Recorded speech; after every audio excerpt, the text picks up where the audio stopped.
As of June 2, 2025, the Retail Worker Safety Act is officially in effect across New York State.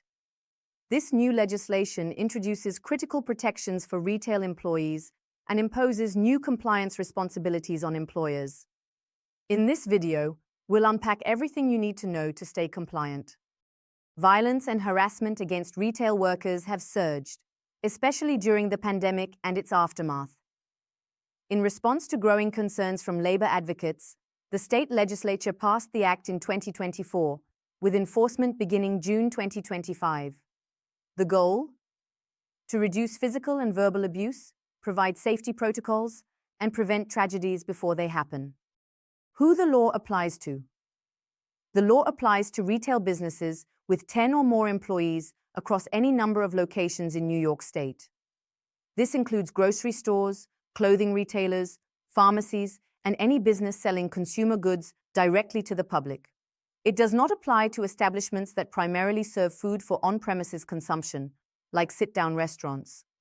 One of the most discussed features of the law is the panic button requirement. By January 1, 2027, retailers with 500 or more employees in New York must equip all employees with silent response buttons.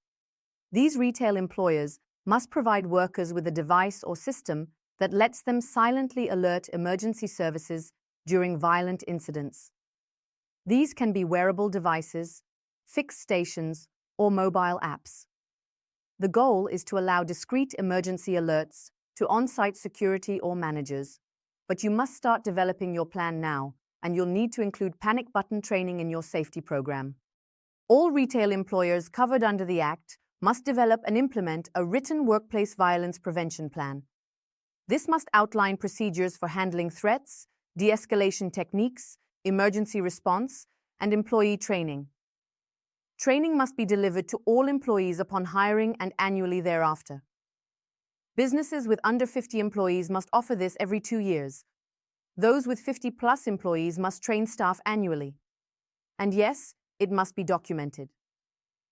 Failing to prove you trained your staff is a violation in itself. The New York State Department of Labor is overseeing compliance. They're offering model templates, guidance documents, and may conduct inspections to verify that your business is aligned with the law. Penalties include citations, fines, and potential legal exposure if you neglect to implement a compliant plan. Beyond inspections and fines, failure to follow the law could increase your liability if an incident occurs. Employees injured on the job may sue for negligence if the employer failed to provide required protections. In 2025, risk mitigation equals legal preparation. Compliance isn't optional. What HR professionals should do now? Here's how to get started. Identify whether your business qualifies under the 10-plus employee rule. Download the NYSDOL Model Safety Plan and customize it to your retail setting. Begin interactive training for new hires now. Plan recurring training based on staff size, annually for 50-plus employees, every 2 years otherwise. If your business has 500-plus employees, begin researching panic alert solutions now to avoid last-minute compliance risks. Keep documentation, training logs, policy updates, and response procedures for every location. The Retail Worker Safety Act reflects the reality that HR must now manage not just payroll and benefits, but also personal safety. Subscribe to Amorit Education to stay updated on evolving HR laws like this one. Compliance starts with awareness. Let's build safer workplaces together.